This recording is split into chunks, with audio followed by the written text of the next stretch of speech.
Welcome in, everybody, to another episode of 410 Sports Talk. I'm Glenn Martin. I'm here with my co-host, James Haskell. And this video, we're going to do something a little different. We get a lot of interaction in the comments section, whether it be from YouTube or Facebook or Twitter. And so this time, we just want to address some of the more frequent comments that we get in, and we'll just read one of a group, that kind of, all shares the same stance or opinion. And we'll go through a couple of these. And just address some of the more, the interesting comments, I guess. That's a good word, interesting. It's a good way to put it. Okay, all right. So the first one I want to address is we got a undrafted free agent here in Baltimore that seemed to capture the hearts of many Ravens fans, despite the fact that they've probably never seen him actually play a game. And are just going off of a highlight tape, which is fine because, we do – a lot of times we don't know these guys, and that's all you can find is a highlight tape. But let's maybe pump the brakes. Let me just read this tweet. When we did a video discussing if they were going to keep four running backs, who would it be, who's the odd man out, especially when you consider a lot of times they count our fullback, Pat Ricard, as a running back because there's not technically a fullback position group right now because a lot of teams don't use it. So in the comment section, we had a comment that said this: I agree, keep four running backs, but trade Gus and keep Rick Steiner. Jimmy, what are your initial comments when you hear trade Gus and keep the undrafted, unproven Kennesaw State fullback Rick Steiner? Look, first of all, you might need to be drug tested. Second of all, I want to know if you've seen a full game that Rick Steiner has played, just like you mentioned.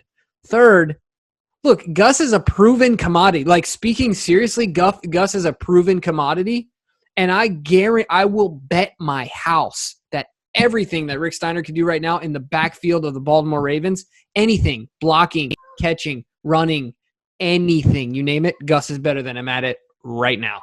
Guaranteed. That's what I got to say. Literally anything. I don't care what it is. Line him up. Gus. He might lose in a foot race. In a straight line foot race, he might edge Gus.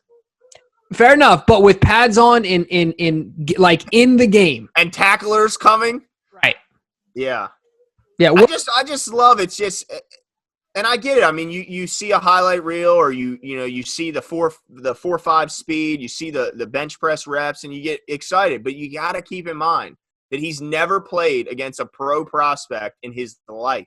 He never played against a single pro in his entire college career. And let's also remember that he didn't even have success at Kennesaw State until his final season. When you look at his early seasons, he didn't do much. Right. So to expect this guy to not only make the team, which I think that in itself would be a long shot, but not only to make the team, but to unseat a guy that is proven not just in college, but in the league. This guy has done it at the highest level and done it well. So to even now, look, now with all this being said, I understand that there's a possibility that Rick Steiner could turn out to prove us all crazy, and not only us, by the way. Let's also remember he'd be proving 32 GMs wrong for none of them drafting him. Right. But he could turn into a good player. But that's going to start through a hard work on special teams and being versatile and being injury-free. I mean, there's a lot of things that's got to happen for him to even make the team, much less become a contributor. So he's got a shot because he's on the roster right now. He's got a shot, but everything has to go perfectly for him. And to say that he's going to take over Gus's spot, I think is a little crazy. Yeah, I want to end with this. I just want to read this blurb. After a strong rookie year in 2018, Gus Edwards had a great year in 2019 despite seeing less work. He averaged 5.3 yards per carry and 4.9 true yards per carry, both third in the NFL on 133 attempts. 2.8 yards after contact, tied for fifth in the NFL, and a 29.3% broke tackle rate, ninth in the NFL. All three of those categories, he was top 10 in the NFL. I realize his production was limited, but let me just remind you guys, just like you said, of three letters, NFL. He did it in the NFL, not at Kennesaw State. Where is that? Is that on Fight? Not even sure. And you mentioned it. You said those two numbers I think are important because because a lot of people are going to say, well, because of Lamar, because of the scheme, he has wide open lanes. But those two numbers you just pointed to were individual effort numbers. It's running through tackles. That's true.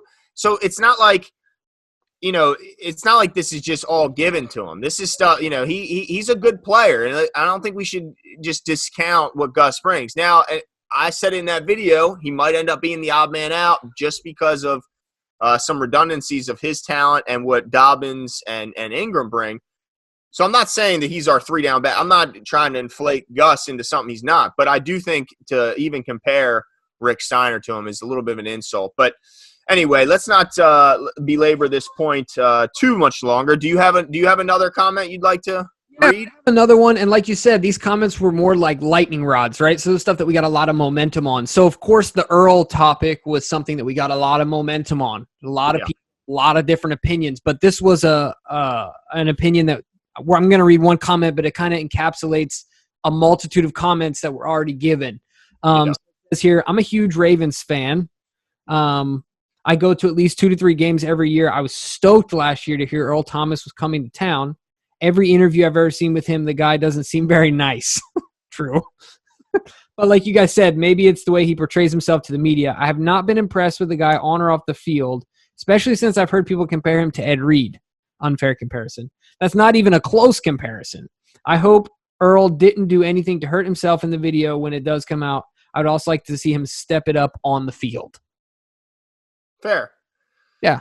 Fair comment. And the reason I think it's important we address this is I heard a lot of people say we should release him. We could save some money. Maybe there's a clause in his contract that saves us from paying out some guarantees he may have remaining on his contract. And they were disappointed in the video, and they were also mentioning that they were disappointed in his play, and certainly pointed to early games. But I think what people have to remember is that, for one, he was more so the victim in that. Now, not to say he was free of any wrongdoing, but at least what we're hearing is he was more the victim in this circumstance. Now, he may have been caught doing something that morally, you disagree, and that's fine. But as far as legally, he seems like he's more of the victim. So I don't know if they can really find a clause in his contract to avoid it or anything. But even if they could, if you're in win now mode, I don't know if the Ravens have a guy on their team that can do what he does from an aspect of playing center field, the way he can see route combination, understands defense, and can take away certain things. I don't think we have a guy that can do what he can do on the roster. So if you want to win now, you take Earl off the team, that drastically reduces your chances, I think, because I think he's underrated in what he did in the second half of the season last year. Because he did maybe struggle a little bit early on to learn a new system. But let's remember, he was in one system, and not a very complicated system in Seattle for his entire career. A system that is just easy to understand, but still difficult to beat when it's full of talented Hall of Fame type players like it was with the Legion of Boom. So I think that he was much better than a lot of people give him credit, and it's hard to know from a safety because a lot of times they're out of the picture frame of standard broadcast view, and you can't always tell the impact he's making. And so we remember highlight plays like when Derrick Henry stiff-armed him and spun him backwards. We remember certain plays that kind of stick with us. But I think he played a lot better than people are giving him credit for. I think if he was to get cut, our chances would drastically go down if we can win the Super Bowl. Yeah, no, I couldn't disagree with you there on that aspect. And like you said, even though we are diametrically opposed to the situation he found himself in general, just not a good one for Earl. As far as being on the football field, I think it does take some time, like you said, and I think that there needs to be an opportunity for him to grow into that role. I think that there was a lot of learning, both from the Ravens and from Earl. I think that they were expecting a little bit, like you said, it wasn't a very complex system, and maybe they were expecting Earl to be able to comprehend more quicker, because our defense is not the easiest to understand. Yeah. But what they learned, like you said, in the second half of the season is Earl is a read and react guy, and it doesn't really get any further than that, but he's really good at that. Mm-hmm. So, I don't know how I feel about letting him go either. I mean, like you said, legally, I mean, he was the one with the gun to his head. So just a really unfortunate situation, but I think that it wouldn't make sense in a win now mode to just cut a guy like Earl Thomas, who's going to be a Hall of Famer. I think that's undisputed, right? With his resume, I think he's definitely and I mean, I don't know. I think he meant some other comments in that comment there, which was well said. Is I think you're right. He doesn't come off as the most likable guy in interviews, and I've mentioned that before. I don't think he's a guy I'd want to go have a beer with. He doesn't strike me as a guy. I'm a goofball. That's my thing is cracking jokes, and I don't know if I've ever seen him laugh or smile since he's been here. So I don't know how much I'd cut it up with him. But as far as being on the football field, I think he makes us better, and I think he helps us win. So I'm gonna say, as long as there's nothing else that comes out of that video, I think you let him stay around. And look, he's gonna be punished enough from the opponents, trash talking, the fans that are gonna. I'm sure the signs will be out. Mm-hmm. He will pay, and he already has paid through shame and embarrassment enough for what, and him and his wife. So look, enough with that. But I wanted to read a couple other comments from our Facebook page, Jimbo, because one of the lines you suggest or you decided to use in describing our videos caused a lot of hubbub. Okay, a lot of kerfuffles. Okay, we decided to talk about the quarterback position battle, but of course we were talking about the second, third, and third string. If there was going to be a third string, if they were going to keep two, if so, which two would they keep? If they were keeping three, which one is left out? Because we have four right now. So we were discussing that. But you said quarterback position in Baltimore, what? Was basically and of course, without even viewing, it got killed. I mean, without people even clicking on it in Facebook, they decided to jump right to the comment part and just thrash it. So just reading a couple of these. The first one just starts stupid is the first word. When is the last time the MVP of the league lost his starting spot? Injuries aside, Lamar is the starter. Thank you, Captain Obvious. Appreciate it. Our video before you make a comment next time, bud. And then obviously this came from outside from a source outside the area. It's just like, look, we understand that it's maybe not the funnest thing to talk about the backup quarterback. But let's be honest. If Lamar was to be forced to miss 5 games, for those 5 games, what would be the most important position on the football field? Backup quarterback who's now your number one quarterback, period. That's right. So it is important to have a guy that could come in. Now, look, if Lamar's missing the whole year, then yeah, it doesn't really matter because you're done. If your number one quarterback misses the whole year, typically you're done unless you're the Eagles with Nick Foles. But, that's kind of lightning in a bottle there. But if you need to win, if he's forced to miss 5 games and you hope to win 3 of the 5, you better have a darn good backup. You better have a guy that they can't just load the box and put, 9 men in the box and just dare you to throw it. I don't care how good you are at running the ball. And despite, even if you are the Ravens who are the best ever to do it, you got to be able to throw the ball. So, yes, of course, we weren't talking about the number 1 spot. We were talking about 2 and if there would even be a 3. And if so, who would it be? Right. So, anyway, I mean, what were your thoughts when you saw the reaction to your headline? Yeah, absolutely. I mean, it was like, all right. Is it clickbaity? A little bit clickbaity? Maybe.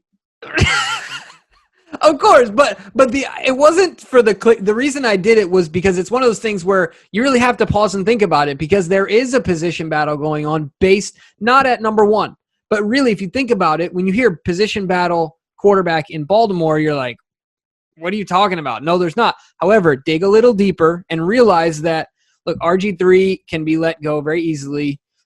Trace McSorley and bringing in Tyler Huntley really, really stirs the pot. All of you guys who don't know who Tyler Huntley is, watch him. I watched him in college. He went to University of Utah. He's a good player. He's a lack of a better term. He's a poor man's Lamar. And so it's very conceivable in my mind to think that you brought this up, Glenn, in a short notice. He's already familiar with a similar offense. He's a similar type player. Could he manage the game better than a guy like Trace? I'm not saying he's going to go out there and light it up, but can he manage it? Right. So I think that those are legitimate debates. So my only thing is just watch the video before you make a comment. Come on, just watch it. That's all we want you to do and give us your opinion afterward. But no, I loved it. I think it cracks me up, man. I can't get enough. The other thing I want to say about outside source, I can see the stadium from my house. I'm right here in Baltimore, dude. I don't know how closer I can get. No doubt. I mean, we are both Baltimore boys, and I can assure you that, yeah, it's all coming from, 410. You know what I'm saying? 410 Sports Talk. It's in the name. Right, seriously. I like doing this. I think it's fun.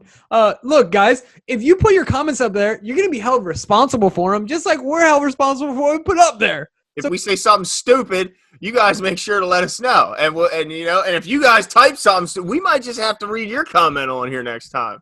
Yeah, absolutely. So make sure you guys keep the comments coming, keep the hot takes coming in our comment section, and you might end up on the show. Your comment, at least. Maybe. We'll see. Yeah, make sure you subscribe. Make sure you hit the like button and the notifications button, and give us your comments as always. And we'll keep the episodes coming. See ya.